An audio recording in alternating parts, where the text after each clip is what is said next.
जो अदबी और इल्मी मसाइल होते हैं उनके 2+2 जवाब नहीं होते, और कहते हैं कि एक अच्छी डिस्कशन वो होती है जो अगर एक सवाल का जवाब दे तो उससे एक से ज़्यादा सवाल पैदा हो, क्योंकि अदब और इल्म और तनकीद जो है ये सवालों से पैदा होती है। जिस दिन हतमी जवाब मिल जाएंगे उस दिन ये चैप्टर क्लोज हो जाएगा। दूसरा फिर ये है कि शायद इसकी ज़्यादा ज़रूरत हमें मकतबी तनकीद में पड़ती है कि वहाँ बहुत वाज़िया डिमार्केशन होना ज़रूरी होती है, वरना थीसिस में नंबर कट सकते हैं। तो जो लोग बड़ी आज़ादा रवी से अदब को पढ़ते हैं उनको इस बात से कोई फ़र्क नहीं पड़ता कि ये टेक्निक में कोई वाज़िया लाइन हम खींच सकते हैं कि नहीं खींच सकते। नोबेल इनाम मिलने में भी रुकावट हो सकती है सर? नहीं हो सकती, नहीं होती। नोबेल इनाम तो सहाफ़ती तहरीरों पर भी मिले हैं। ठीक है। इसमें जहाँ तक जदीद का ताल्लुक़ है, देखिए मुख्तलिफ़ लोग इसे मुख्तलिफ़ मानों में इस्तेमाल करते हैं, और मैं उन लोगों में हूँ जो इस चीज़ पे सवाल उठाते हैं कि ये जो बाज़ लोग कहते हैं कि जी पहले एक जदीद दौर था, अब माबादुल जदीद दौर शुरू हो गया है, तो वो कौन सी रात थी जिससे पहले वाला दिन तो जदीद था और अगले वाला माबाद जदीद हो गया था। सवाल ये थी, ये सारे एक तरह से दानश्वरी के मशगले होते हैं। अहद जदीद जब पैदा हुआ था तो वो एक बैकग्राउंड के अगेंस्ट पैदा हुआ था, और वो बैकग्राउंड थी रवायत और क्लासिकियत का रद्द। अब सवाल ये है कि माबाद जदीद दौर किसके अगेंस्ट पैदा हुआ है? अगर इसने जदीदियत को रद्द कर दिया है तो ये सारे उन एलिमेंट्स को क्यों इस्तेमाल कर रहा है जो जदीदियत के हैं? और अगर माबाद जदीद जो है ये जदीद की एक्सटेंशन है तो फिर ये किसके खिलाफ है? इस सारी बहस में सिर्फ एक बात नहीं है, और वो ग्रेट नरेटर का इनकार है कि दुनिया में कोई अजीम बयानियां नहीं है।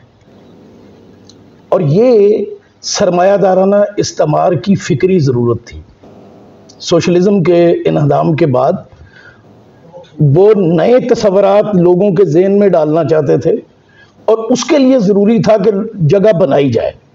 मानी का इनकार, और अब वो अब तो पोस्ट मॉडर्निज्म भी ख़त्म हो गया है। पोस्ट मॉडर्निज्म और पोस्ट ट्रुथ और आफ्टर एंड ऑफ फिलॉसफी और एंड ऑफ फला और एंड ऑफ फला, ये सारी जो बहसें हैं ये 8-10 सालों में अपनी मौत आप मर जाती हैं।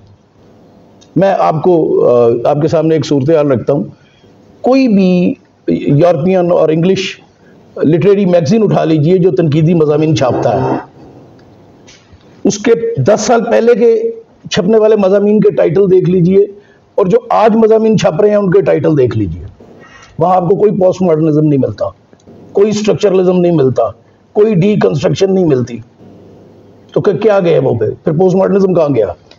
वो खत्म हो गया। तो बात यह है कि एक ही लफ्ज़ है मेरी ज़ाती राय में, और आप लोगों को इससे इख्तलाफ करने का पूरा हक हासिल है। एक अहद है जो इनकार पे खड़ा हुआ है, और ये इनकार था क्लासिकियत का, ये इनकार था ट्रेडिशन का, ये इनकार था उस वक़्त की रिलीजियस वैल्यू का जो निशत सानिया में यूरोप में मौजूद थी, और ये इनकार आज तक चल रहा है। अच्छा, अब जब आप टेक्निक की बात कर रहे हैं, अदब में मेरा तो ख्याल है कि ये सारा अदब जदीद है।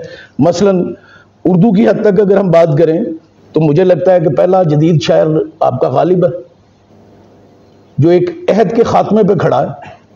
हाली जदीद शायर है जो अपनी मौजूद गज़ल को रद्द कर रहा है, और वो कह रहा है कि ये बेकार है, इस तरह की गज़ल नहीं लिखनी चाहिए। ठीक है। इकबाल आपका जदीद शायर है जिसने आपकी पूरी शायरी का ईडियम चेंज कर दिया है। तरकीब सन तहरीक जदीद थी, और हल्का रबाब ज़ौक़ के ज़ेर असर जो अदब लिखा गया वो भी जदीद था। इफ्तिखार जालब की लिसानी तश्कीलात भी जदीद थी, और ये जो आज बाद में ट्रेंड आए हैं और आते रहते हैं ये भी जदीद हैं। तो मेरा ख्याल है जदीद ज़ाती तौर पे मैं इस तरह के बहस को कोई ज़्यादा नहीं समझता। देखें, आप जब लिखते हैं ना, और थोड़ा सा मुझे लिखने का, क्रिएटिव लिखने का तजर्बा भी हासिल है, वो कहीं आप बैक ऑफ द माइंड तो कोई पड़ी हुई चीज़ें होती हैं, लेकिन मेरे ज़हन में नहीं ये होता कि मैंने ये टेक्निक इस्तेमाल करनी है, अब मैंने यहाँ हेलुसिनेशन दाखिल करना है, अब मैंने यहाँ ज़मान का जंप लगाना है। अगर ये काम करेंगे तो ये बड़ाई का काम होगा, ठोका ठोकी का काम होगा। बात यह है कि मेरी ज़ाती राय में फनपारा तख्लीक कार के ज़हन में अपनी हैत और अपनी टेक्निक लेके आता है, और जो मवाद है वो भी इसमें अहम रोल प्ले करता है। आप हकीमों के नुस्खे भी आपको मिल जाते हैं वजन में किए हुए, लेकिन आप उसे शायरी नहीं कहते। वही वजन होगा जो मीर की गजल का वजन है, लेकिन वो हकीमी नुस्खा होगा, गजल का शेर नहीं होगा। तो ये चीज़ें मेरी ज़ाती राय में आपका मवाद, असलूब, इसमें ज़ुबान शामिल है, और टेक्निक, इन तीनों चीज़ों का इम्तजाज है जो फन पारे को जन्म देता है। और ये अनकॉन्शियस होता है, ये कॉन्शियस नहीं होता। हाँ, लिखने के बाद आप उस पर कॉन्शियस लेबर कर सकते हैं, कभी इसमें ये चीज़ ठीक नहीं आई, या ये लफ्ज़ ठीक नहीं आया, या ये सेंटेंस ठीक नहीं बना, यहाँ मुझे कुछ कम कर देना चाहिए, यहाँ मुझे कुछ बढ़ा देना चाहिए। ये शऊरी मेहनत बाद में हो सकती है, लेकिन जब आप क्रिएशन के अमल में इन्वॉल्व होते हैं उस वक्त ये सारी कॉन्शियसली आपके पास, लिखने वाले के पास, ये कम से कम मेरा तजर्बा ये है कि नहीं होती।